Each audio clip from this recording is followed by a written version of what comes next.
ground cracks open like old scars that never healed. Across the scorched earth of Hwange National Park, the massive bodies of elephants lie scattered, their clouded eyes gazing toward the horizon. El Niño swept through like a haunting spell, bringing a dramatic drop in rainfall. Wild Hwange.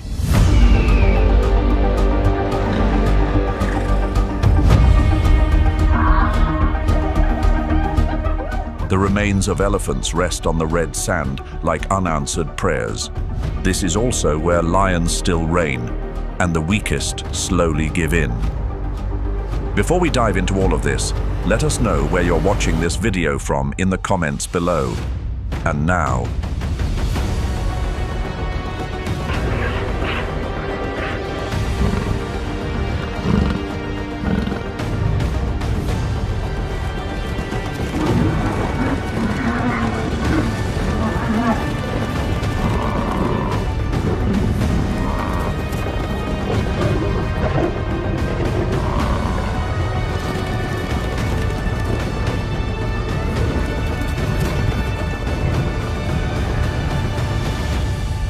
welcome to Wild Hwange, where lions rule and rivals fall.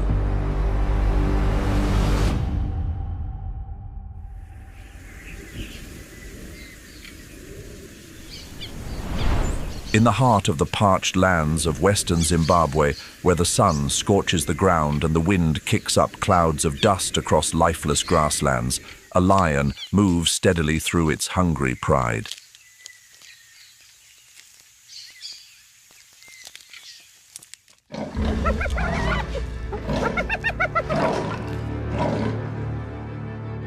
Not far away, an old African elephant quietly digs for water beside a nearly dried up artificial waterhole.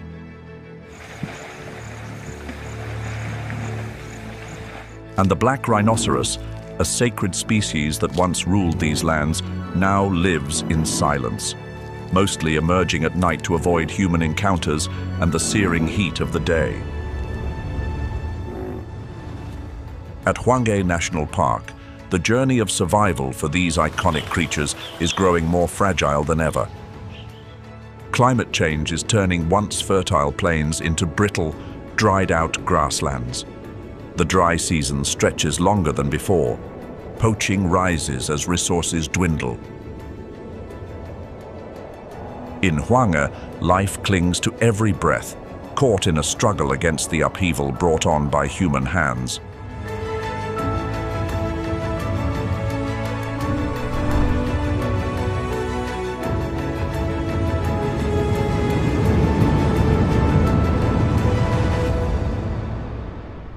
Located in the northwestern region of Zimbabwe, bordering Botswana, Hwange National Park is the country's largest wildlife reserve, covering an area of approximately 14,651 square kilometers. The park sits between two major travel hubs. It is about 200 kilometers northwest of Bulawayo and just over 100 kilometers southeast of Victoria Falls, making it easily accessible from both directions. Hwange serves as a vital biological corridor, connecting protected areas within the Kavango-Zambezi Transfrontier Conservation Area network. This hub for wildlife research and conservation stands as a vivid testament to how large ecosystems are directly facing the impacts of climate change and the growing pressures of human development.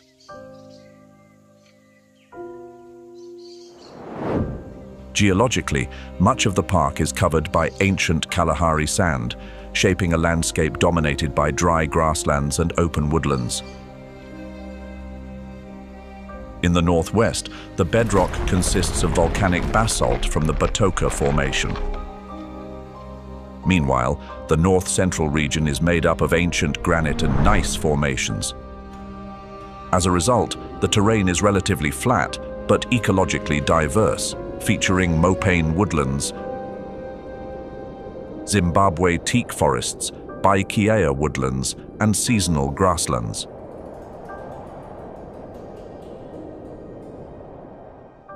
Hwange's climate is classified as tropical semi-arid. The rainy season lasts from November to March, while the dry season stretches from April to October. Average high temperatures typically peak in October, often rising above 35 degrees Celsius during the day, while winter nights can occasionally drop below 5 degrees Celsius. Hwange is renowned across Africa for its remarkable biodiversity. More than 100 species of mammals and around 400 species of birds call this park home. Notably, it is a stronghold for one of the largest remaining populations of wild elephants on the continent.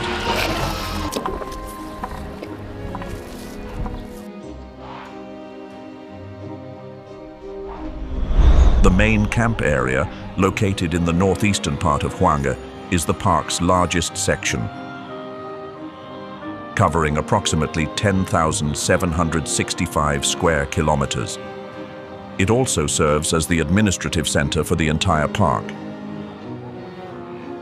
This area reflects the classic semi-arid ecological character, where mopaine woodlands are interspersed with bare grasslands during the dry season. Though relatively simple in structure, the ecosystem here is rich in unique traits and serves as both a habitat and migration route for many large animal species native to southwestern Africa.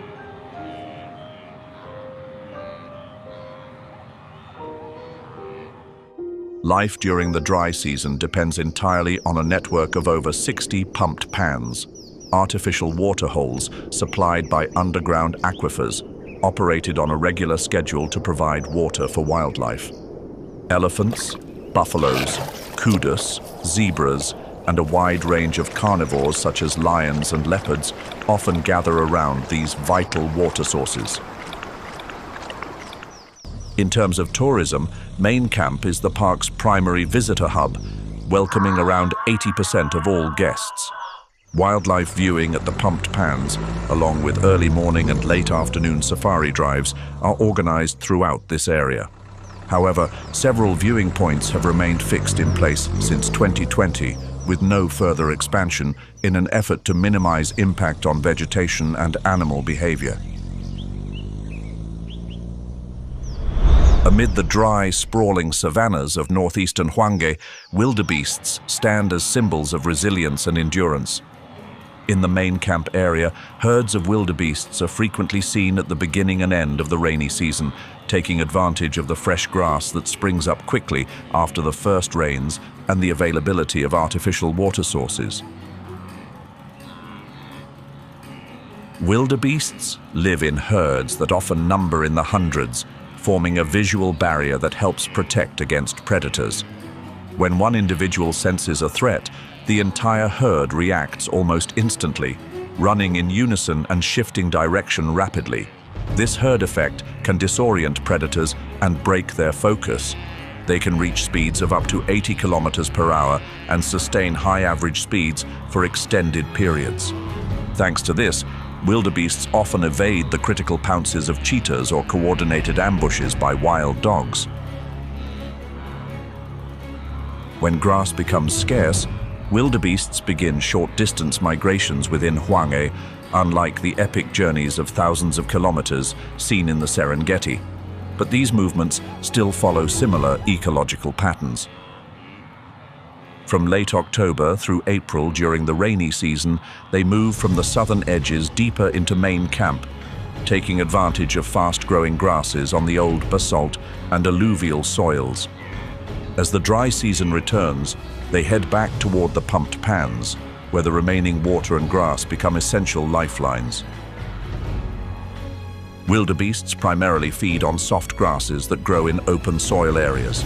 As their herds move across the grasslands, the steady pounding of their hooves lightly churns the topsoil, aiding in natural seed dispersal and pollination. Their presence also attracts a host of hitchhiking species. Flocks of oxpeckers cling to their backs to feed on parasites, while vultures often follow from above, waiting for any weakened individuals that may fall behind. Wildebeests give birth in synchronized waves at the start of the rainy season, when vegetation begins to grow rapidly. Calves are able to stand in less than 8 minutes after birth and can run with the herd just about 2 minutes later. However, few make it to this stage, as the early years are marked by a high rate of loss among young individuals.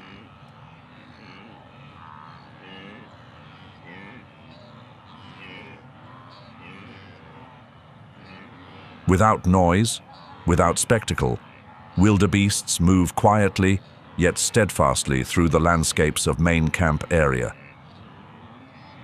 These tireless pilgrims are the heartbeat of Hwange's grasslands, keeping them alive and ever renewing, from one rainy season to the next dry one.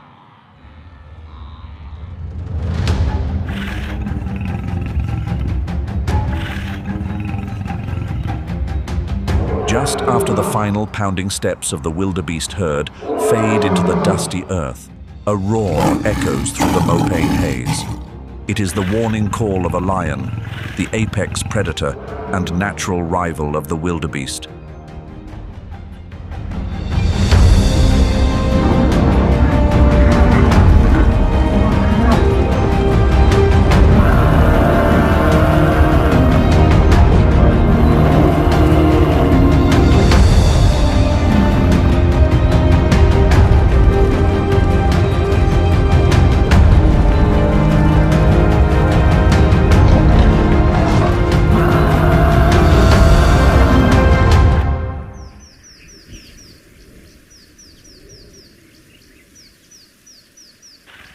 Originating from a common ancestor with other Panthera species around 2 million years ago, lions have adapted remarkably to semi-arid environments with their muscular build, exceptional night vision, and social pack strategy. An adult male can weigh up to 225 kilograms, crowned with a thick, dark mane, a symbol not only of strength, but also a key factor in attracting females. The darker the mane, the stronger the indication of good health and high reproductive potential.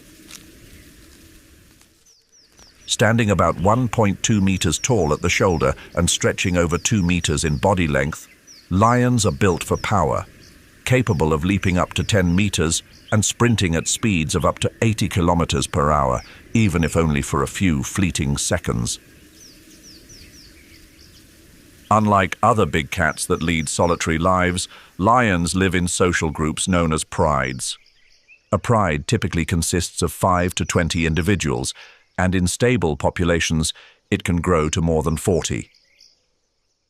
These groups include several related females, their cubs, and 1 to 3 dominant males. In the Main Camp region, where herds of wildebeests and zebras frequently visit the pumped pans for water during the dry season, living in a pride gives lions a clear advantage in their hunting strategy. Females typically take on the role of hunters, working in small groups of 2 to 5 individuals. They use low terrain, thick brush, and the cover of darkness to stealthily approach their prey. Lions rely not only on strength, but also on coordination. One individual distracts the prey, while the others ambush from the sides or rear. Their hunting success rate typically ranges from 20 to 30%, but when they do succeed, a single kill can sustain the entire pride for several days.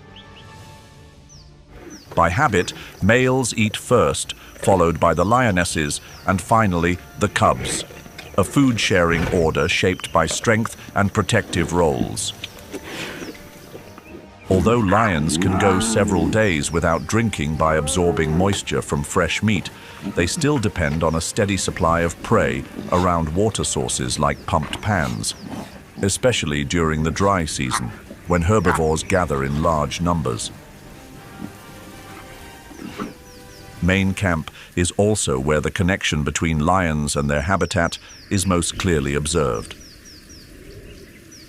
Each individual or pride claims a territory with an average radius ranging from 20 to 40 square kilometers, marked by urine and scratch marks. A male's roar can carry as far as 8 kilometers, serving not only to assert territorial ownership, but also as a warning to roaming males in search of a pride to take over.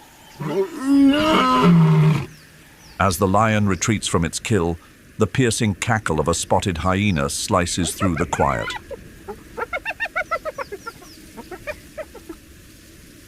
In the savannah, where strength doesn't always dictate the outcome, hyenas survive as cunning opportunists, waiting for lions to do the heavy lifting, then swooping in to claim what's left.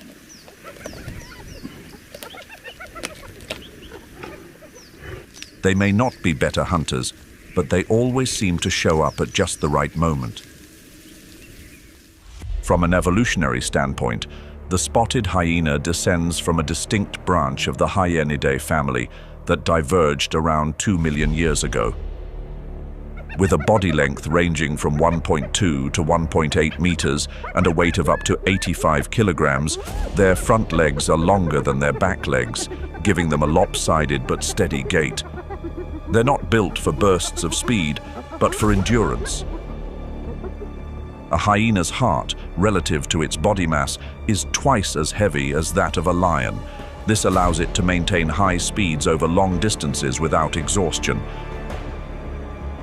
They also possess a jaw with a bite force exceeding 758 Newton per square centimeters, about 40% stronger than that of a leopard, powerful enough to crush the leg bones of a wildebeest. Spotted hyenas don't live alone. They form clans, complex social groups that can include up to 70 individuals, led by dominant females. Females are not only larger, but also completely in charge, holding priority access to food and reproduction. Each clan controls a territory spanning several dozen square kilometers around grasslands and water points, using scent markings from anal glands and their signature whoop calls to maintain contact and warn off intruders. Those sounds, giggles, screeches, growls, aren't random. They form a highly developed communication system capable of conveying identity and intent between individuals. At Main Camp, where herds of zebras, wildebeests and kudus move between pumped pans in search of water during the dry season, hyenas are always present, either lurking as opportunists or stepping in as skilled hunters. The truth is, they are far more than just scavengers, despite common misconceptions. Roughly 60 to 70% of a spotted hyena's diet comes from successful hunts, usually carried out at night or in the early morning. During these times, they rely on their remarkable stamina to chase prey to exhaustion. Then the whole clan shares in the reward.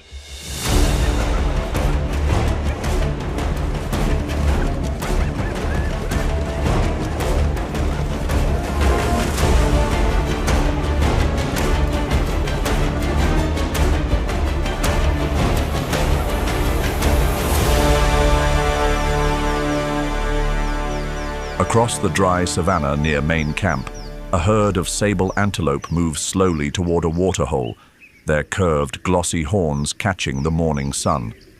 This antelope species is the official symbol in the logo of Parks, the Zimbabwe Parks and Wildlife Management Authority, representing the strength and wild spirit of the nation.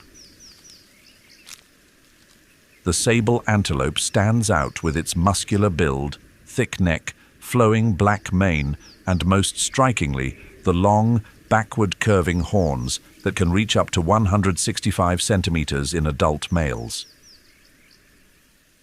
These horns are not just for display or dominance, they are practical weapons.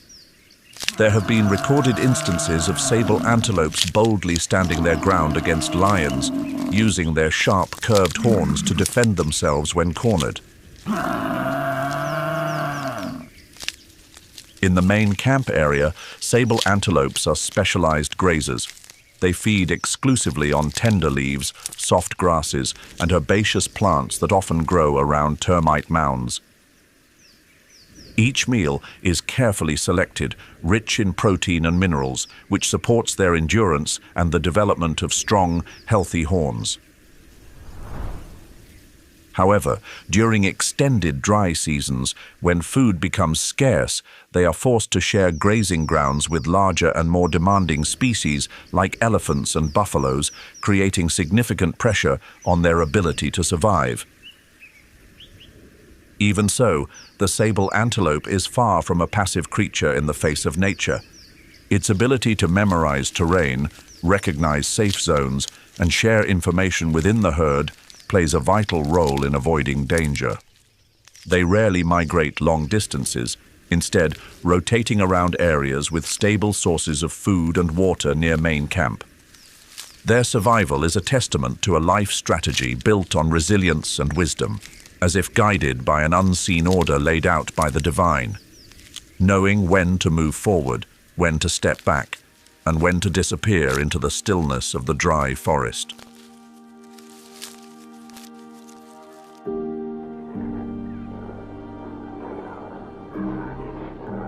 As the herd of sable antelope moves quietly ahead, lighter, more delicate movements glide in from the edge of the grass.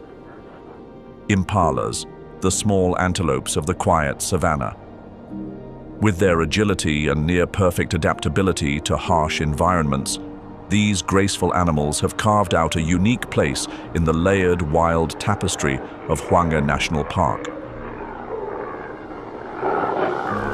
They live in large herds ranging from several dozen to hundreds of individuals, often led by a dominant male, especially during the breeding season. Impalas maintain group cohesion through a unique form of social communication known as allo-grooming, a behavior where they gently nibble and remove parasites from one another's bodies using their teeth. This behavior not only helps reduce stress and strengthen social bonds, but also keeps their bodies clean and healthy.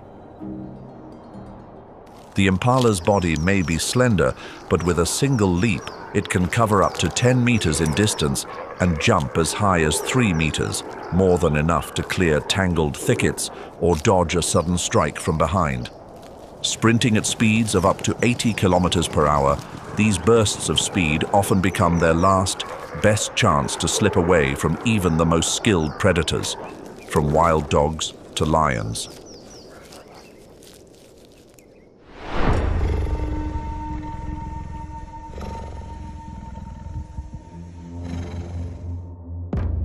Easily outpacing the impala with bursts that reach up to 100 kilometers per hour, the cheetah holds the title of the fastest predator on Earth. In the open savanna surrounding the main camp area, where speed is the key to survival, the cheetah doesn't rely on brute strength or numbers, just one perfect moment to strike with precision.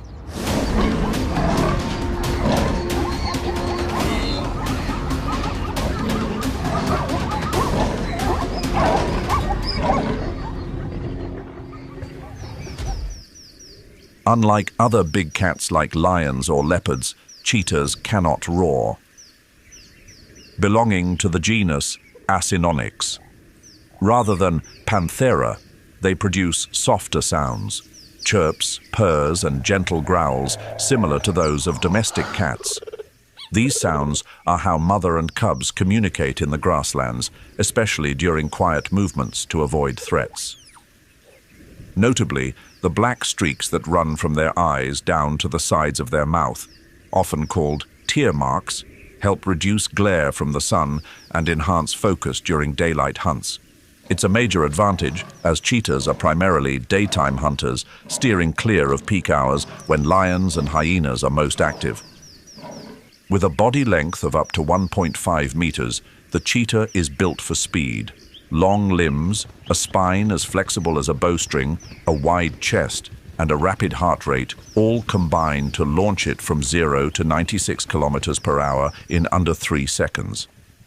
Its top speed can reach up to 110 kilometers per hour, but only for short bursts under 30 seconds, as the risk of overheating and exhaustion forces it to stop. Unlike other big cats, its claws are semi-retractable, giving it extra grip during acceleration. Its long, flexible tail acts like a hydraulic rudder, twisting and counterbalancing each sharp turn as it chases prey over uneven terrain. Cheetahs don't hunt in groups like lions or hyenas. Instead, they move alone, or occasionally in small male alliances known as a coalition, creeping forward step by step as quietly as the shadow of the late afternoon sun. A cheetah's vision is astonishingly sharp. With forward-facing eyes, it has highly focused sight, capable of detecting movement from over 5 kilometers away under ideal conditions. When it closes in to within about 60 to 100 meters of its prey, the burst begins, like an arrow loosed from a bow.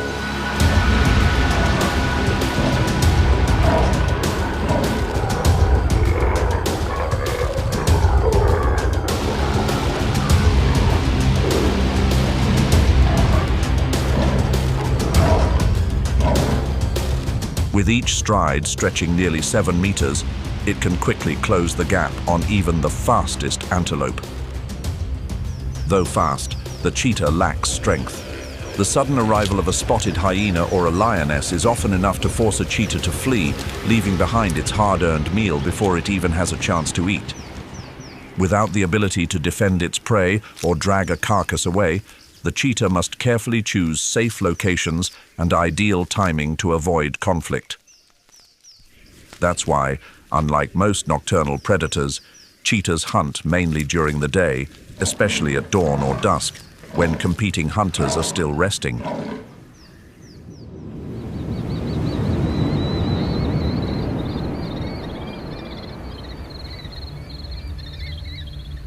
In the sky just above where a cheetah has streaked across the savanna with unmatched speed on the ground, another hunter cuts through the wind, wings sleek, every movement precise and controlled.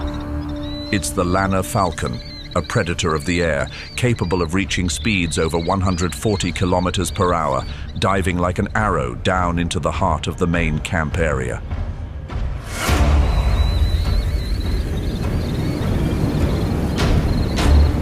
The lanner falcon is a medium-sized bird of prey, measuring about 43 to 50 centimeters in length, with a wingspan ranging from 95 to 105 centimeters. As juveniles, their plumage is darker brown, often leading to confusion with species like the peregrine falcon or Saker falcon. However, one unmistakable trait sets them apart: a curved beak equipped with a tomal tooth, a small notch that helps tear flesh and deliver a precise bite to the spinal vertebrae, swiftly ending the struggle of their prey. At Main Camp, where open grasslands mix with low shrubs to create clear, unobstructed sightlines, the lanner falcon uses this space to showcase one of the most refined hunting techniques in the world of birds of prey. Instead of high-speed dives from above, lanner falcons prefer horizontal chases, pursuing small flying prey at eye level, relying on speed and exceptional maneuverability.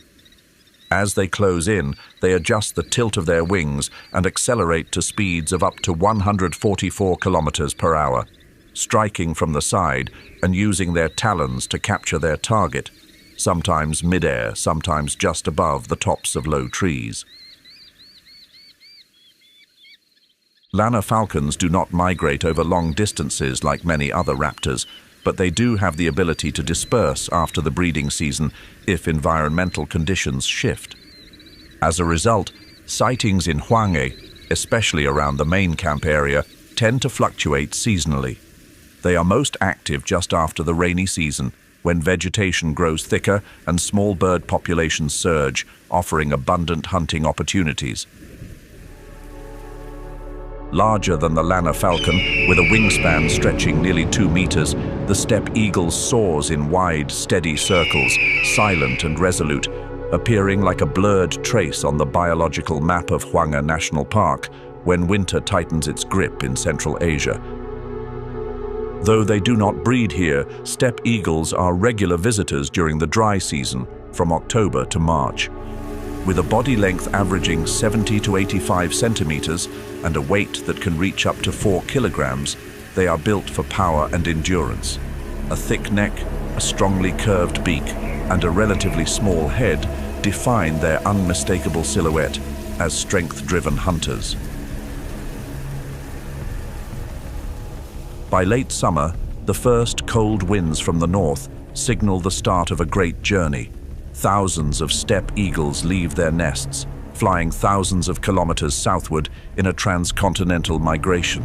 Some head toward Iran and India, while others cross the Arabian Peninsula and descend into Africa, where dry grasslands and open savannas like Hwange offer fresh sources of food. During migration, they can travel up to 350 kilometers per day using thermal uplifts to soar great distances with minimal energy loss. Main Camp serves as an ideal stopover for steppe eagles, thanks to its open landscapes, the natural availability of carcasses from large herbivores, and even informal biological waste sites where they can scavenge for food.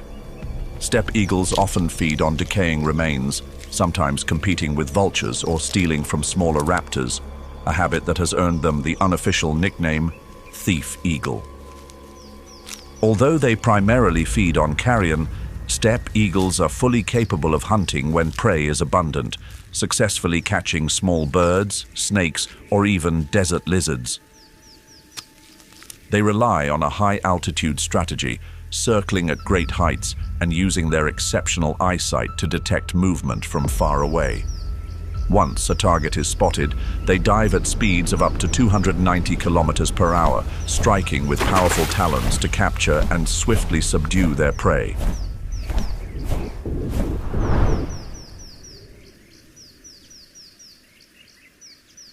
Just beneath the shadow of the steppe eagle, another scavenger quietly emerges across the wind-swept, carcass-littered plains of the Main Camp area. It is the white-backed vulture, a species once considered the most widespread vulture in Africa, now slowly vanishing from the skies it once ruled.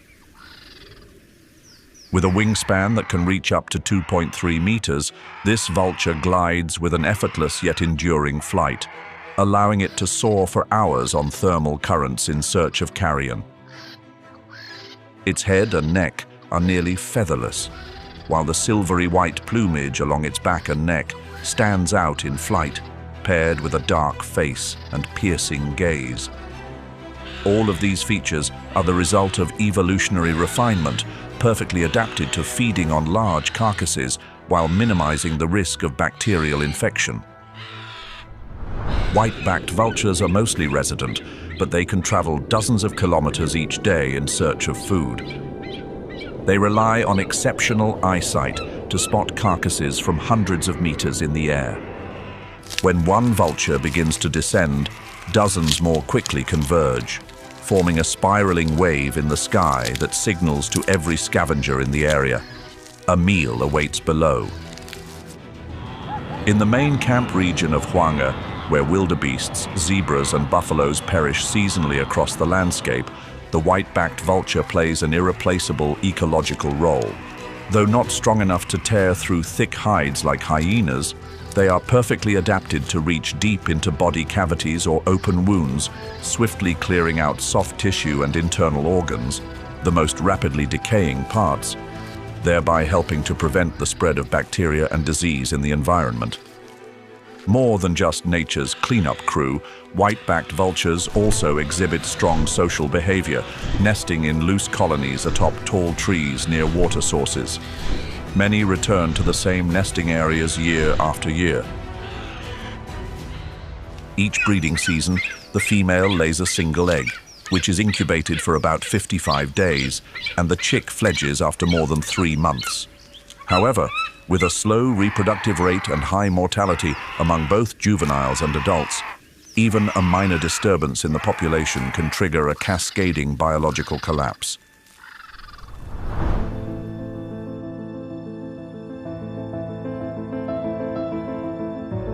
Nyamandlovu Pan, located within the Main Camp region of Hwange National Park, spans approximately 1,183 square kilometers and is one of the park's most visited areas, thanks to a network of 14 artificial waterholes maintained year-round. It serves as a vital ecological hub during the dry season, when most natural water sources have dried up. This waterhole system provides essential hydration for large animals such as elephants, African buffaloes, along with various species of antelope and wild birds. Most of the deep boreholes are powered by diesel and solar energy, helping to maintain a stable water supply throughout the prolonged dry season. This area plays a crucial role in sustaining life and maintaining ecological balance, while also supporting the stability of Zimbabwe's largest elephant population, estimated at 30,000 to 40,000 individuals.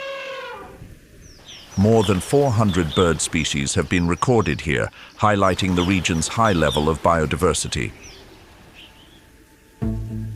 At Nyamandlovu Pan, the water shimmers under the midday sun like rippling glass, and among the gentle waves, a few pairs of ears, nostrils and eyes quietly emerge just above the surface. Not crocodiles, certainly not elephants. These are the creatures known as river horses, hippopotamuses, one of the largest and most peculiar semi-aquatic animals still found in Africa today. With a massive body that can stretch up to 5 meters in length and weigh over 4,500 kilograms in adult males, the hippopotamus is the third largest land mammal, surpassed only by the African elephant and the white rhinoceros. Yet this immense weight doesn't slow it down in the water, where its body is nearly fully supported and optimized for movement. Its short but powerful legs, equipped with webbing between the toes, provide steady footing on slippery mud, while its barrel-shaped body helps reduce resistance as it glides beneath the surface. Thanks to a unique biological design, with eyes, ears, and nostrils positioned high atop the head, a hippo can see, hear, and breathe, while the rest of its body remains submerged in the murky waters of Nyamandlovu. In the scorching heat of Hwange's dry season, when the ground cracks open and the grass fades from gold to gray, this waterhole becomes an irreplaceable center of survival. By day, hippos submerge themselves to stay cool and minimize exposure to ultraviolet rays. Their thick, nearly hairless skin is prone to dehydration if left under the sun for too long.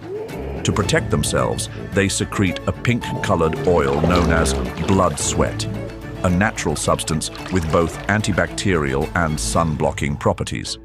This fluid not only keeps their skin moisturized, but also shields their bodies from infection caused by wounds from collisions or territorial disputes. They are strictly herbivorous, consuming an average of 30 to 40 kilograms of soft grasses each night. At times, they may also eat fallen fruit, but they are by no means persistent grazers like buffaloes or horses. A hippo's life is deeply tied to its social group called a bloat, usually consisting of 10 to 20 individuals and sometimes swelling to several dozen during the dry season. A dominant male oversees the group, holding exclusive access to the waterhole and mating rights, while females and younger individuals gather within the core of the group. Younger or ousted males often live alone or form bachelor groups around smaller pans. When conflicts break out, a hippo's jaw can open up to 180 degrees, revealing canine teeth that can reach up to 50 centimeters. Like natural blades, powerful enough to split a crocodile in two if necessary. In an environment teeming with predators like Nyamandlovu, hippos show little concern. Their unpredictable temperament makes them one of the most formidable animals in Africa.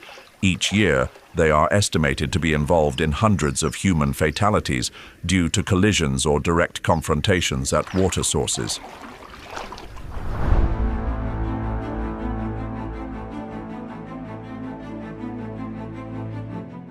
At Nyamandlovu Pan, there's another predator no less formidable than the hippopotamus, the Nile crocodile. Both inhabit the same rare waters, yet there is neither peace nor open hostility between them. The hippopotamus defends its herd with sheer force, while the Nile crocodile lurks beneath the mud, patient and calculating. Each knows the limits: never target a full-grown adult, never cross the invisible line, a silent rule upheld not by agreement, but by survival instinct, and perhaps a deeper order set in motion by the Creator. Nile crocodiles are ancient biological machines, virtually unchanged for tens of millions of years. With an average length of 4 to 4.5 meters, and some individuals reaching up to 6 meters, they rank among the largest reptiles still in existence. Their bodies are covered in mud-gray scales, with golden eyes set high on the skull and barely shifting nostrils, all perfectly engineered for ambush. No need to chase. They remain motionless in the murky water, blending into the landscape like a living stone with a soul. Beneath their rough, armored skin lies a finely tuned pressure-sensing system, integumentary sense organs, that allow crocodiles to detect even the slightest movement in the water. When a herd of impalas or a warthog approaches the edge of a pan to drink, a single ripple can trigger the response. In an instant, the tail surges, the body explodes from the water, and a bite force exceeding 22,000 newtons, nearly 5 times stronger than that of a great white shark, brings down the prey in absolute silence. Nile crocodiles don't need to hunt every day. They can go weeks, even months, without eating. But when they choose a target, they rarely miss. Unlike many other animals, they don't chew their food. Instead, they use their immense jaw strength combined with a powerful twisting motion, the death roll, to tear prey apart, piece by piece. The chunks of flesh are then swallowed whole and broken down in a stomach with one of the most acidic digestive environments in the natural world, capable of dissolving even bones and tough tissues with remarkable efficiency. What few might expect is that behind those ruthless jaws lies an astonishing instinct for motherhood. As the dry season begins to shift with the arrival of the first rains, the female crocodile selects a high sandy bank and lays between 25 and 80 eggs. For the next 90 days, she guards the nest day and night. When the first faint chirps are heard from within the eggshells, she gently carries each hatchling in her powerful jaws, the same jaws that once brought down antelope, and delivers them to a nursery pool, a shallow, safer body of water.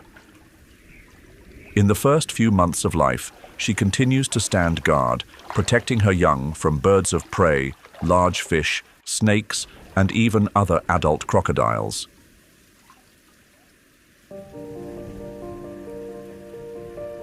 Right along the edge, where the Nile crocodile lies hidden beneath the still mud, another movement slowly approaches. Through a veil of dust, black and white stripes come into view. Burchell's zebras, the emblem of the African plains, have come to drink. They know well. Every step toward the water is a gamble between life and the jaws waiting silently below.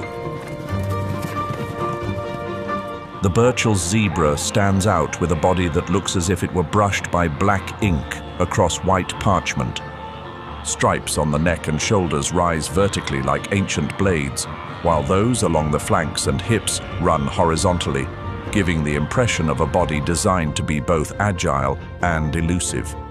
Some individuals even bear shadow stripes, faint brown streaks between the black ones, like sun-scorched traces left behind by countless dry seasons. In the Nyamandlovu area, zebra herds tend to gather in the early morning or late afternoon, the coolest times of day. Each small group forms a harem, a social structure made up of one adult male, 1 to 6 females, and their offspring. Bonds within the group are maintained through mutual grooming, a peaceful yet essential behavior where pairs of zebras stand side by side, gently nibbling each other's manes or necks with their teeth. This not only helps remove parasites, but also reinforces social cohesion, keeping the group tightly connected during long-distance movements. During the dry season, When the grasslands are stripped bare under the heavy footsteps of elephants, Burchell's zebras are forced to travel farther in search of fresh grazing. They don't follow fixed routes, but instead constantly adjust their movements based on shifts in vegetation and water levels at the pans.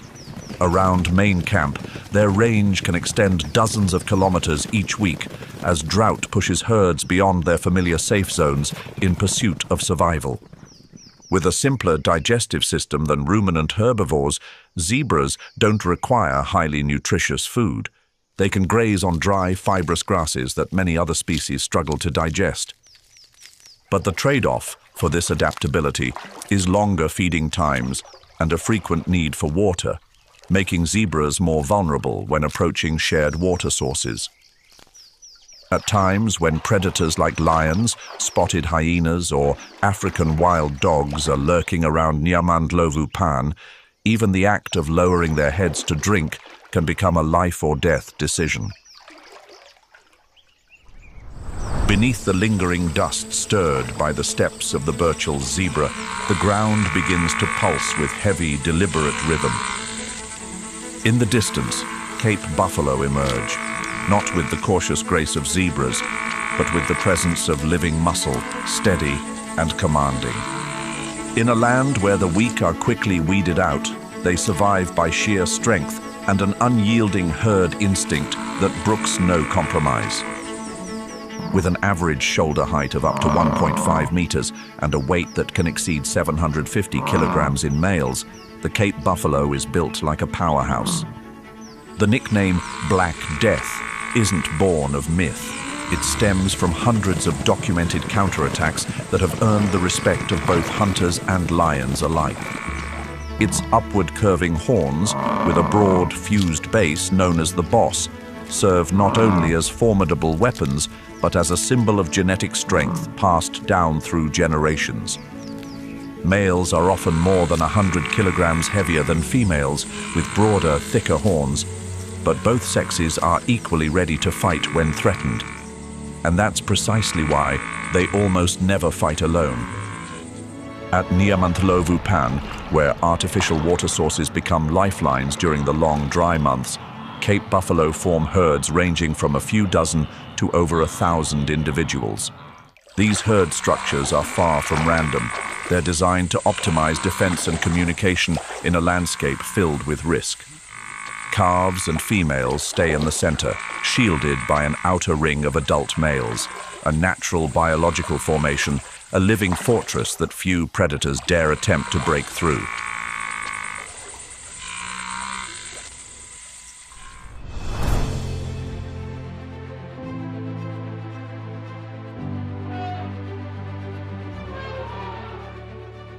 As the Cape buffalo herd fades into the distance, leaving the ground still faintly trembling, the presence of the largest land animal on Earth begins to take form, slow yet commanding.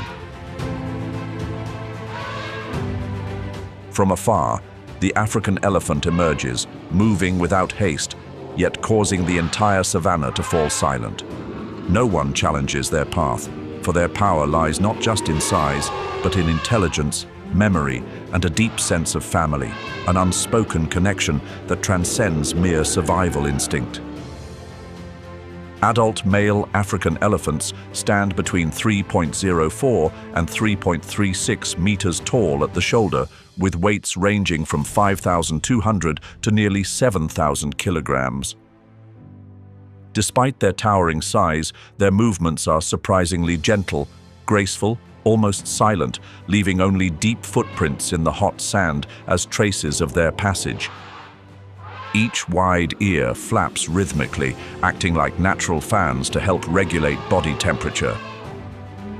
Their long tusks, actually modified incisors that grow throughout their lives, serve multiple purposes: digging for soil and water, defense, and daily foraging.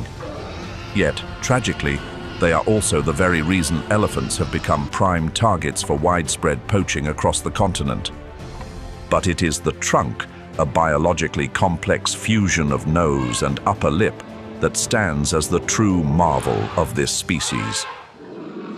Every movement is both precise and agile, from gently picking a single twig to drawing up dozens of liters of water in a single sip. The social structure of the African elephant is matriarchal, centered around a family group of closely related females and their young, typically led by the oldest female. Every decision, whether it's the direction of travel, timing of movement, or response to threats, is guided by the memory and decades of experience held by this matriarch.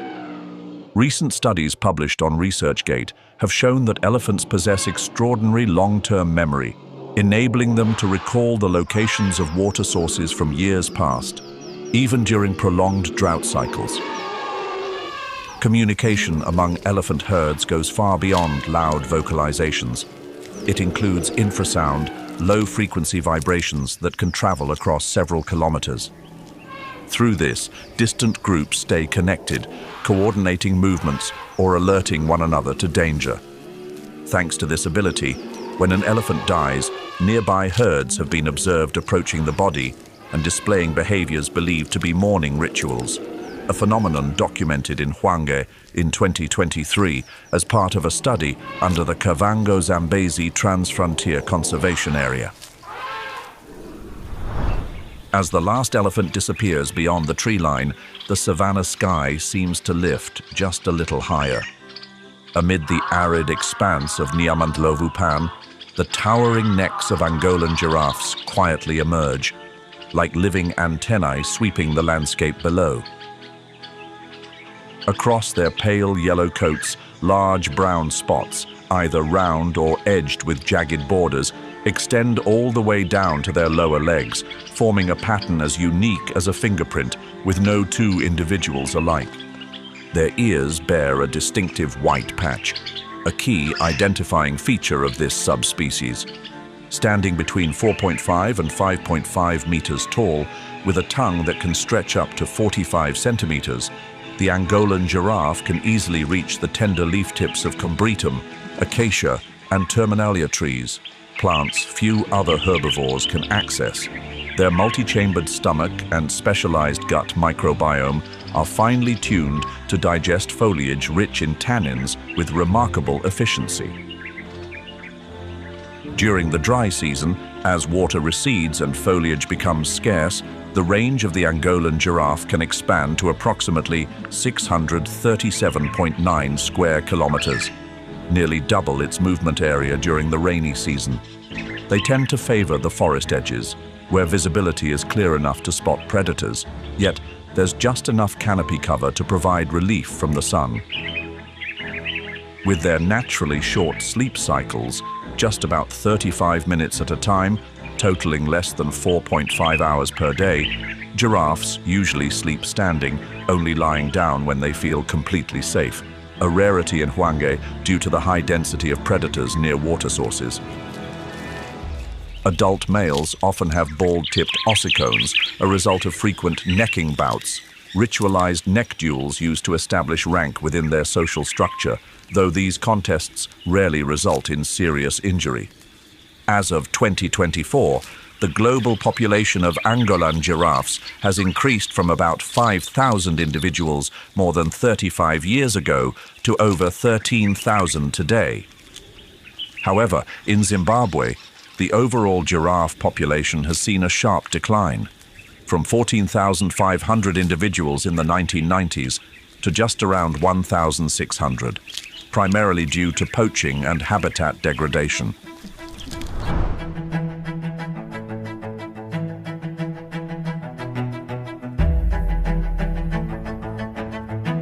In the northern part of Hwange National Park, the Cinematella area spans approximately 1,328 square kilometers across elevated terrain, offering breathtaking views over the lowlands and expansive grasslands below. It is one of the park's most scenic vantage points and holds exceptional ecological value due to its diverse landscapes and vegetation types. The ecosystem here is dominated by mopane woodlands and semi-arid savanna, well adapted to the region's harsh conditions. It provides ideal habitat for a range of large mammals, including the black rhinoceros, klipspringer, zebra, as well as predators such as leopards, and notably, the African wild dog. Visitors to Cinematella account for approximately 15% of Hwange's total tourism traffic. Activities such as game drives and guided walking safaris are offered on a smaller scale, in keeping with the area's quiet, untouched character.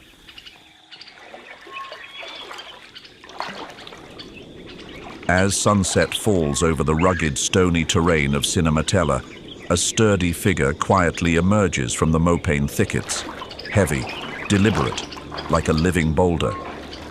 It is the black rhinoceros, an ancient and resilient creature enduring in the heart of an Africa that is changing with every passing day. Despite its name, the black rhinoceros isn't black at all. Its skin ranges from deep gray to brown. Unlike the white rhinoceros, which has a broad, flat mouth adapted for grazing close to the ground, the black rhino is a browser, feeding on leaves and tender branches from scattered shrubs and trees along the dry slopes of Cinematella. Its prehensile upper lip and long, sharply tapered horns made of keratin, the same substance as human fingernails, are vital tools for survival. But also the tragic reason this species has nearly vanished from the natural world over the past century. By the end of 2022, only around 6,487 black rhinoceroses remained in the wild, with most scattered across Namibia, South Africa, Kenya, and Zimbabwe. A small portion of that population lives within the strictly protected area of Cinematella, which has been designated as an intensive protection zone to counter the ongoing threat of poaching that continues to smolder beneath the surface. Survival in Cinematella demands more than just strength. It requires finely tuned instincts. Black rhinos have poor eyesight, but this is offset by a powerful sense of smell and acute hearing. Their ears rotate constantly, like living antennae, picking up even the slightest movements in the air. When startled, they can charge at speeds of up to 50 kilometers per hour, even without clearly seeing their target. This so-called overreaction has earned them the nickname the surprise assassin of the bush, a primitive yet effective defense strategy that continues to serve them well in the unforgiving wild. In the blistering heat of Zimbabwe's highland savanna, where ground temperatures can soar above 40 degrees Celsius by midday, shallow mud wallows become precious resources. At Cinematella, black rhinos regularly coat themselves in mud to regulate body temperature and remove parasites. Once dried, the caked mud acts like a natural suit of armor, shielding them from mosquitoes, biting insects, and the harsh sun. It's a simple yet remarkably effective form of biological protection, refined over millions of years of evolution. Black rhinos have long lifespans, averaging between 35 and 50 years in the wild. Each female typically gives birth to only one calf every 2.5 to 3 years, making population recovery extremely slow. With ongoing pressure from horn poaching, driven largely by demand from black markets in parts of Asia, their survival depends entirely on the strength of human-led protection efforts and the long-term stability of conservation zones like Hwange.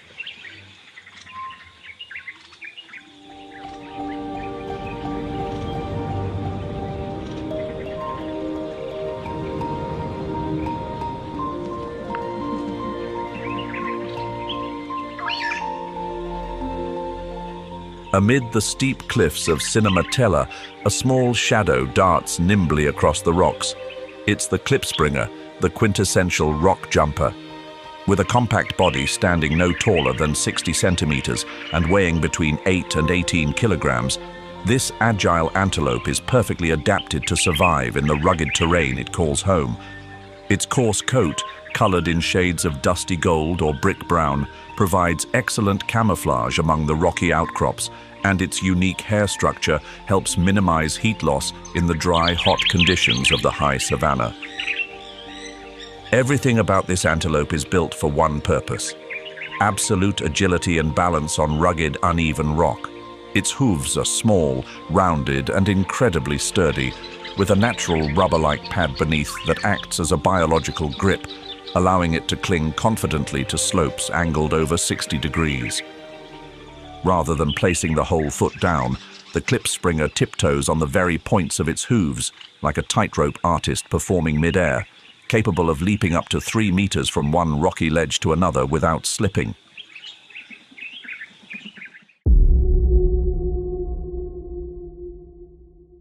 As the evening shadows stretch across the granite outcrops and windless slopes of Cinematella, where the klipspringer dances effortlessly across sheer rock faces, a predator emerges in silence.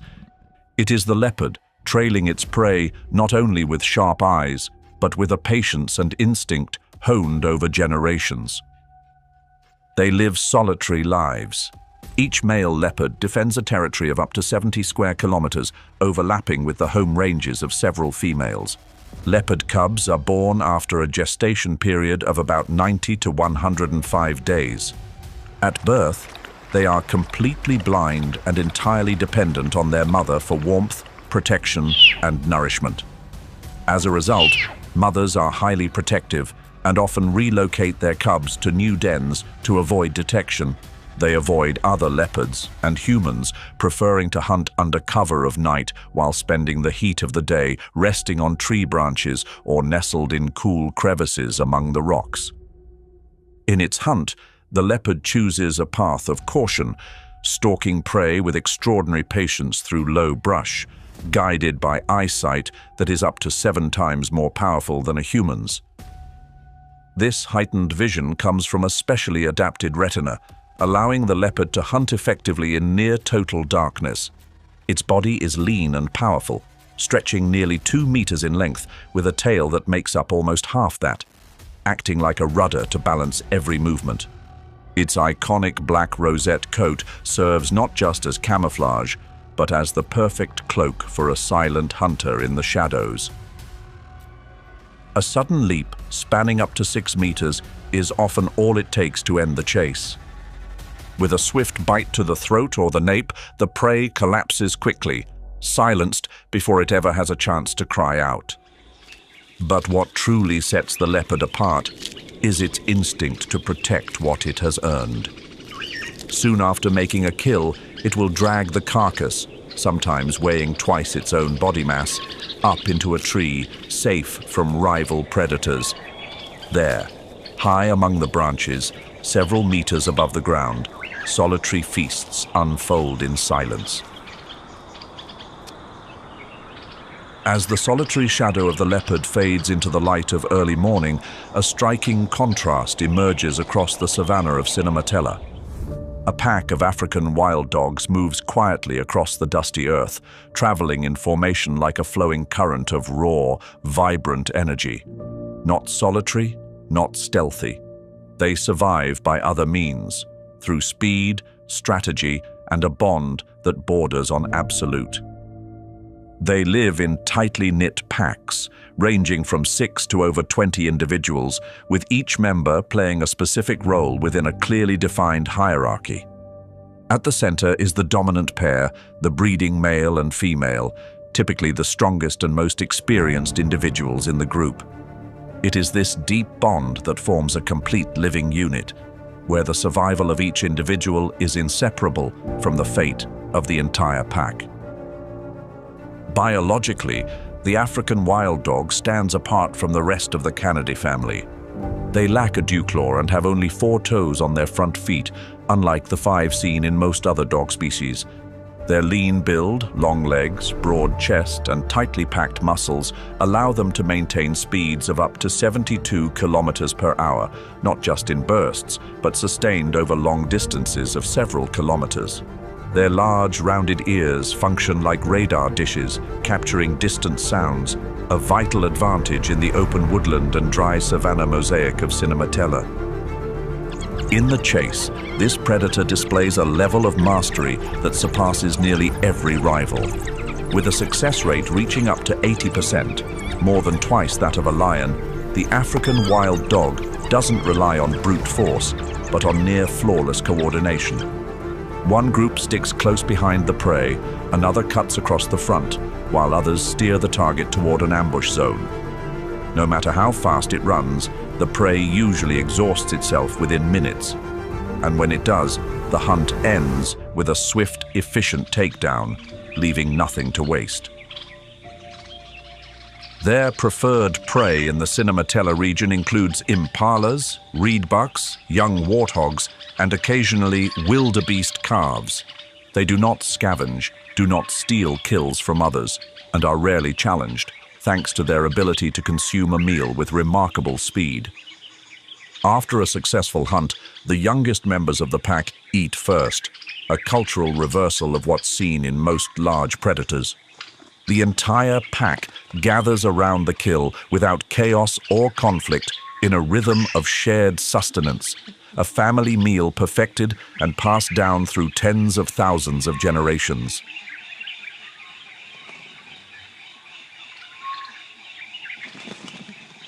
Unlike most birds of prey, the secretary bird doesn't soar through the sky in search of prey. It strides boldly across the ground. As the sole member of the Sagittariidae family, it represents a unique evolutionary branch in the raptor world, where long legs and a powerful gait replace aerial talons. In a world ruled by eagles and hawks, the secretary bird is a proud walker, born to conquer the savanna in its own distinctive, charismatic way. The secretary bird has a strikingly unique body structure, standing up to 1.5 meters tall with a wingspan exceeding 2 meters, blending the graceful stride of a crane with the power of an eagle. Despite its broad wings, this bird chooses a life primarily on the ground. It spends most of the day walking in search of prey, navigating through low grass and scattered rocks across the Cinematella landscape. Remarkably, secretary birds are famed for their ability to hunt snakes, including highly venomous species like cobras and puff adders. They don't kill with talons or beaks, but with their powerful, long legs.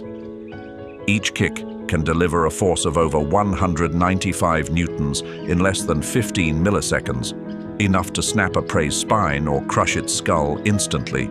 Beyond snakes, their diet also includes lizards, frogs, large insects, small birds, and even small mammals like rodents. They live as monogamous pairs and maintain distinct territories that can span up to 50 square kilometers. Nests are typically built atop thorn trees or large shrubs, lined with twigs, leaves, and dry grass, and often reused for many years. Each breeding season, the female usually lays 1 to 3 eggs. Both parents take turns incubating the eggs, then raising and teaching the chicks, until the young are ready to step out of the nest and deliver their very first kicks into the harsh world beneath their feet.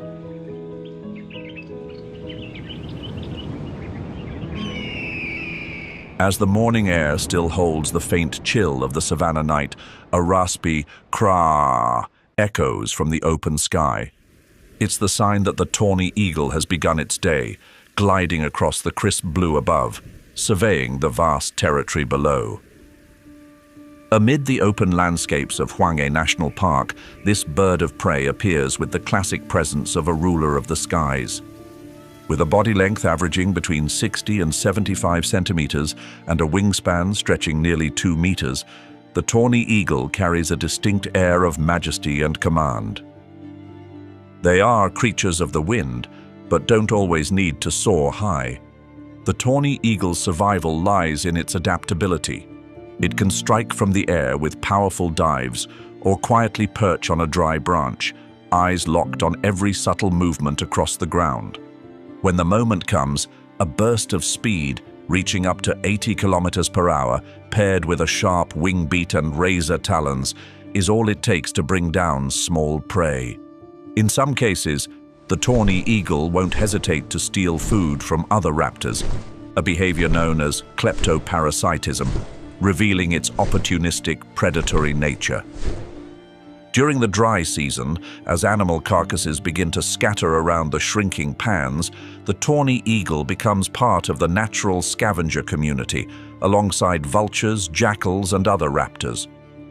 But unlike dedicated scavengers, the tawny eagle retains its instinct as an active hunter, seamlessly shifting its strategy to adapt to harsh changes in food availability, weather, and competition.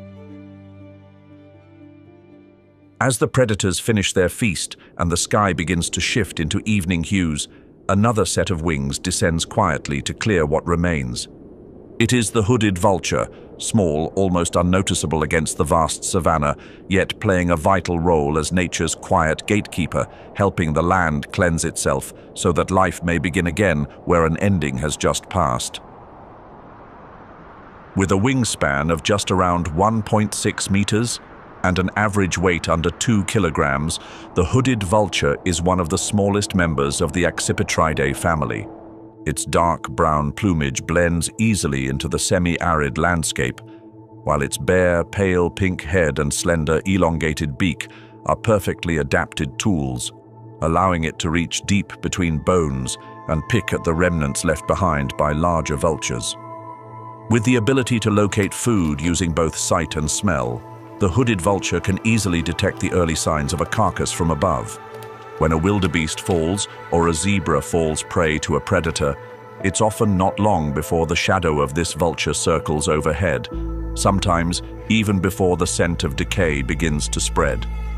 They can feed on wild animal remains, livestock carcasses, and even organic waste. Anything decomposing and accessible becomes part of their cleanup mission. Beyond their role as biological cleaners, hooded vultures are also known for their communal behavior.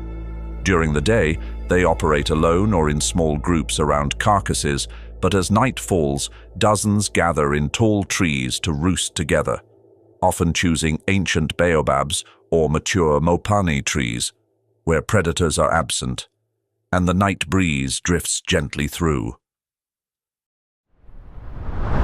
Leaving behind Cinematella's cracked granite ridges and stark, arid landscape, the journey continues toward a contrasting region, Robins Camp area, located in the northwestern part of Hwange National Park. This area spans approximately 2,679 square kilometers atop a basalt foundation. The basalt forms cliffs, gentle hills, and shallow depressions that turn into seasonal wetlands, retaining moisture in the grasslands and creating ideal conditions for the growth of native plant species and the wildlife they support. During the rainy season, the ecosystem transforms dramatically as water from the Botswana highlands flows into the area's shallow basins. This network of seasonal streams gives rise to fresh grasslands, sustaining herds of rare antelope species that are particularly sensitive to environmental changes. In the dry season, the streams recede into isolated pools, becoming vital gathering points for many large mammals. Though not yet as bustling a destination as Main Camp, Robins Camp is steadily developing with a strong focus on conservation. Ecotourism activities, such as guided game drives and walking safaris, are offered in a carefully managed way, allowing visitors to experience the wild responsibly and sustainably.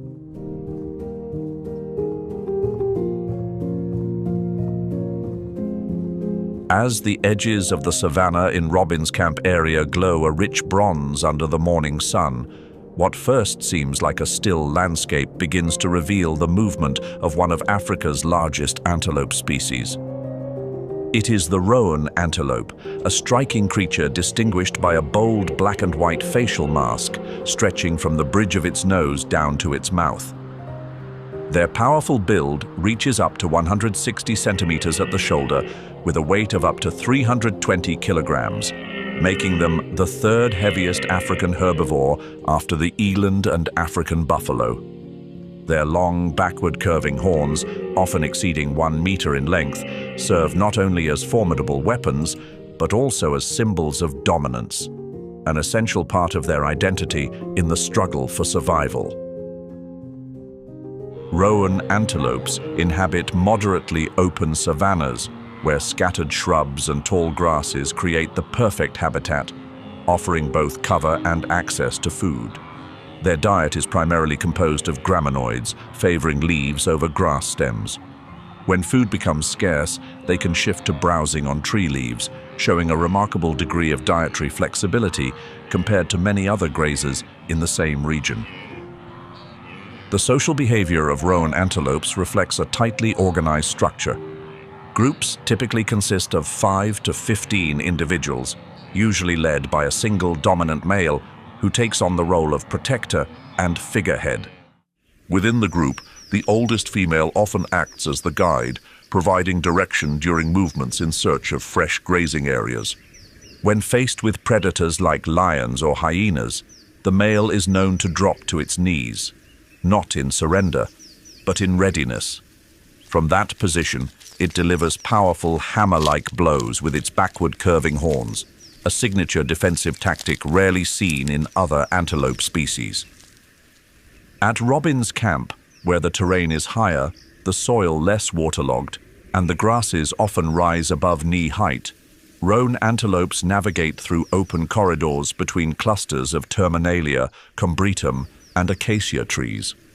Their home range can stretch up to 60 square kilometers, especially during the dry season, when they must travel farther in search of high-quality forage.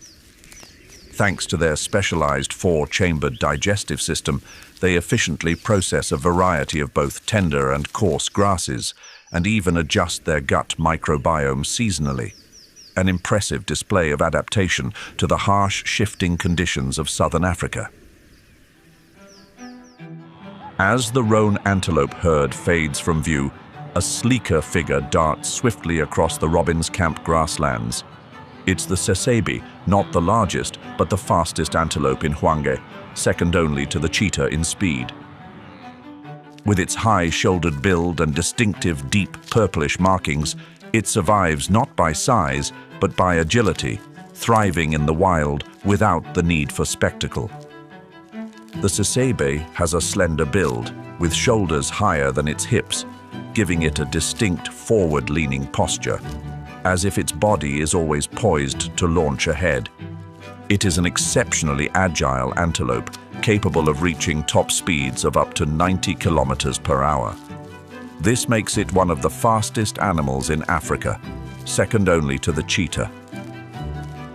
The body of the Tsesebe is built for landscapes like Robin's Camp. Here, the savanna is frequently rejuvenated by natural or controlled burns, allowing fresh grass to sprout, exactly the kind of forage this species prefers. Tsesebes don't just graze on mature grasses, they seek out tender shoots and nutrient-rich soft grasses whenever possible. Though herbivores, unlike some other grazers, they do not rely on moisture from plants. They depend on access to clean water to survive. Each day, they may travel up to 5 kilometers just to reach a suitable water source. Like many antelope species in Hwange, the Tsesebe faces constant threats from top predators such as lions, leopards, wild dogs, and hyenas. However, unlike impalas, which rely on high leaps and quick reflexes, Tsesebes respond with a combination of high-speed sprints and rapid, unpredictable directional changes. When pursued, a group of Tsesebe will fan out in multiple directions, then regroup at a safe point. This coordinated maneuver reduces the risk of any single individual being isolated. As night falls over the basalt hills of Robin's Camp area, the brown hyena emerges in silence. It is one of southern Africa's most resilient survivors and the rarest hyena species on the planet. Currently, the global population of mature brown hyenas is estimated at only 4,000 to 10,000 individuals, scattered across southern Africa, including Zimbabwe, Botswana, Namibia, and South Africa. Behind their slow, deliberate gait lies a survival machine honed over millions of years of evolution. Measuring between 1.3 and 1.6 meters in length and weighing between 40 and 55 kilograms, the brown hyena has a compact, muscular frame with powerful shoulders, a design built specifically to endure and navigate some of the harshest landscapes nature has to offer. They don't need daily access to water, as their bodies absorb sufficient moisture from decaying flesh and animal tissue. Nor do they travel in large packs like the spotted hyena. Instead, they roam alone, night after night, following familiar trails, routes marked by their own distinct scent glands. The small droppings left along their paths aren't waste, they are living signposts, guiding their way through the wilderness like a quiet language etched into the desert. The brown hyena's sense of smell is astonishingly developed. Under favorable wind conditions, it can detect a carcass from 8 to 10 kilometers away. In some areas, they've even been observed tracking the movements of leopards or lions to scavenge what's left behind. But unlike the chaotic scrambles typical of other scavengers, the brown hyena prefers a quieter approach, moving in silently, waiting for the right moment, and slipping away just as quietly once the feast is over. And once it arrives, nothing goes to waste. With powerful jaws, a short skull, and enlarged premolars, the brown hyena can crush even the hardest bones to access the rich marrow inside, a vital source of nutrition in food-scarce environments. Young individuals can break through a prey animal's leg bone in under 5 minutes, though this ability diminishes with age as their teeth gradually wear down. Though widely known as a scavenger, the brown hyena is not entirely dependent on death. In many cases, it becomes a true predator. Its diet includes small mammals, birds, reptiles, and even fallen fruit, showcasing a level of opportunistic adaptability that helps it thrive in some of the harshest environments. The brown hyena doesn't howl like the spotted hyena. Its signature sound is a series of eerie, drawn-out screeches, at times unsettling, like the wild laughter of a human lost to the wilderness. In the Robins Camp area of Hwange National Park, where basalt landscapes shape hills, depressions, and a mosaic of grassland and scrub forest, the brown hyena finds a niche with relatively little competition. Here, it plays a vital role in keeping the ecosystem running smoothly, cleaning up carcasses before bacteria and disease can spread.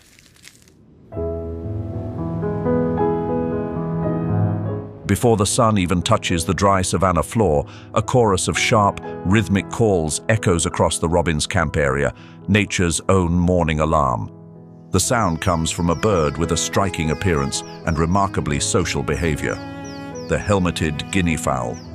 A ground dweller by nature, it's always ready to burst into flight at the slightest threat, even if only for a few fleeting seconds. In the characteristic landscapes of Hwange National Park, helmeted guinea fowl appear in bustling, organized groups, ranging from just a few individuals to dozens, moving close to the ground with a lively rhythm. Their small, mostly featherless heads are marked by a bony casque in shades of red or pale yellow and bare bluish-purple skin, a structure that helps dissipate heat in the dry, hot climate, while also serving as a visual signal in social interactions within the flock. They almost never travel alone. Outside of the breeding season, flocks of helmeted guinea fowl can number up to 25 individuals, or even more in richer habitats. While they are capable of short bursts of flight with strong wing beats, they prefer to run. Their sturdy legs and tough claws allow them to scratch and dig effectively while foraging, and also enable them to cover up to 10 kilometers in a single day, a crucial survival strategy for locating scattered food sources across the vast savanna. As omnivores, their diet goes far beyond plants, from seeds, grasses, and fallen fruit to insects, earthworms, and even beetles. Helmeted guinea fowl make use of every energy source available. At Robins Camp, where tick populations rise during the dry season, they serve as natural pest controllers, helping limit the spread of parasites to hoofed animals like buffalo and roan antelope. Lively by day, but cautious by night, helmeted guinea fowl shift into a different rhythm after sunset. Each individual roosts in tall trees, usually 3 to 5 meters above the ground, where they're less vulnerable to surprise attacks from predators. Before settling in, the flock often erupts in loud vocalizations, calling out to one another in a kind of roll call and collective safety check.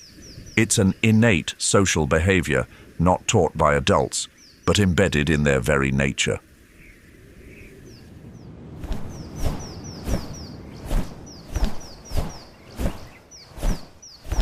Amid the parched savanna of Robin's Camp, where the searing heat makes the air shimmer like a blurred mirror, a heavy-winged bird descends quietly beside a nearly dry waterhole. It is the marabou stork, a giant among birds, tireless scavenger, and widely known as Africa's undertaker. A role that may seem grim, yet is profoundly vital, as if ordained by God himself to occupy that exact place in nature's grand design. Their appearance may be unsettling at first. Bald, pinkish head and neck, a large, dangling throat pouch, long grey-white legs, and plumage in shades of sooty grey and dull white. But every feature is the product of evolution, finely tuned for a scavenger's life. Them to tear into large carcasses with ease, while the bare head minimizes the risk of bacteria and blood clinging to feathers when feeding on decaying flesh, a remarkably practical adaptation born of nature's unflinching logic. This bird is far from picky. From wild animal carcasses to livestock remains, stranded fish, insects, frogs, lizards, snakes, eggs, and even fledgling birds. Any source of protein that doesn't demand a strenuous chase can become a meal. In Hwange, they often shadow lions, hyenas, or leopards, waiting patiently for their moment. Once the apex predators have moved on, the marabou stork quietly takes over the scene, cleaning up what's left behind, transforming potential outbreaks into a natural cycle of renewal. Marabou storks breed during the dry season, when carcasses are more accessible and fish become trapped in shrinking waterholes. They nest high in trees, especially acacia and mopane, laying 2 to 3 eggs each season. The eggs are incubated for about 30 days, and the chicks take 3 to 4 months before they're able to fly and forage on their own. In the wild, they can live up to around 25 years, but in captivity, lifespans may exceed 40 years. Currently, the marabou stork is classified as least concern by the International Union for Conservation of Nature. However, in regions like West Africa, significant declines in both range and nesting colony numbers have been observed, driven by pollution, urban expansion, and the degradation of nesting habitats. In Zimbabwe, particularly within well-managed areas like Hwange, their populations remain relatively stable, continuing to play a vital role in maintaining ecological balance. However, increasingly harsh climate conditions are pushing this ecosystem to its limits. In 2024, Hwange National Park received only about 360 millimeters of rainfall, nearly half the long-term average, causing severe water shortages and posing a direct threat even to species previously considered stable. According to a May 2024 report from Friends of Hwange Trust, at least 160 elephants died from dehydration between March and May, most of them in the main camp area. That same dry season, prolonged drought caused some waterholes to dry up earlier than expected, leading to a spike in elephant mortality, particularly among calves and the elderly. According to data from the 2024 Zimbabwe National Lion Conservation Strategy, the total lion population in northwestern Zimbabwe, including Hwange, now stands at approximately 737 individuals, marking a decline of over 15% compared to the 2010 census. The primary causes include habitat loss, poaching, human-wildlife conflict along park boundaries, and climate change disrupting traditional migration corridors. In 2024, the African Wildlife Foundation, AWF, continued to report that ivory poaching remains a leading threat across protected areas in southern Africa, although the number of arrests has begun to decline, thanks to increasingly strict conservation policies and enforcement efforts. At the Ngamo Sanctuary, the first 2 southern white rhinoceroses, Thusa and Kusasa, set foot on the grasslands of Hwange in 2023.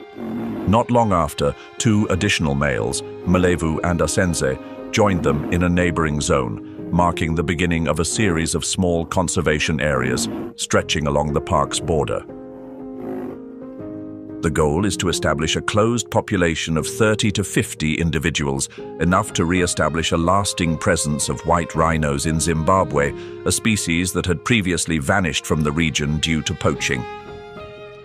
This initiative is part of a 25-year, $50 million agreement between the International Fund for Animal Welfare, IFAW, and Zimparks, marking a long-term commitment to sustainable conservation. From this effort, the Makona Ranger Station was established, now home to more than 24 rangers and their families, those who live among the savannah, watching over the forest, the wildlife, and the future of life itself. However, conservation is not solely the responsibility of rangers or international organizations. It is a choice made by every traveler, every local resident, every nature lover. And if you've ever been to Hwange National Park, watched great herds of elephants move in near silence, or seen lions resting in the golden light of sunset, don't hesitate to share your knowledge and experiences in the comments below. Your stories can inspire and energize ongoing efforts to protect wildlife and preserve ecosystems for generations to come. Don't forget to like, subscribe, and tap the notification bell so you can join us on more incredible adventures ahead. Or continue exploring the wild with us in wild Serengeti, rulers of Ndutu, Grumeti, and Olduvai, or wild Kruger, survival in the wild heart of South Africa.